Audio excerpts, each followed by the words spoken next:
वैष्णवी हगवणे आत्महत्या प्रकरणी महिला आयोगाला टार्गेट करून चालणार नाही, सगळ्या यंत्रणांची चौकशी व्हायला हवी असं चित्रा वाघ यांनी म्हटलं आहे। चित्रा वाघ यांच्याकडून रुपाली चाकणकर यांची पाठराखण करण्यात आलेली आहे।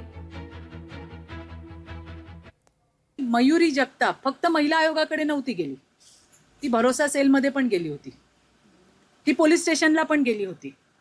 म्हणून मला असं वाटतं की ज्या ज्या एजन्सीज असतील त्या सगळ्या एजन्सीचा तपास व्हायला पाहिजे, चौकशी व्हायला पाहिजे।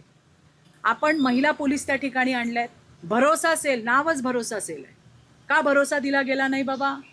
कोण पोलीस अधिकारी होत्या, कुठल्या महिला पोलीस अधिकारी होत्या, त्यामुळे एकालाच टार्गेट करून जमणार नाही। या ज्या सगळ्या एजन्सीज आहेत ज्यांचं एकत्रित काम होतं त्या सगळ्यांनी काय केलंय याची चौकशी व्हायला पाहिजे आणि आमची मागणी तशीच आहे। निश्चितपणे जे सत्य आहे ते समोर येईल। लोकशाही मराठी ऐका, पहा, जागरूक रहा।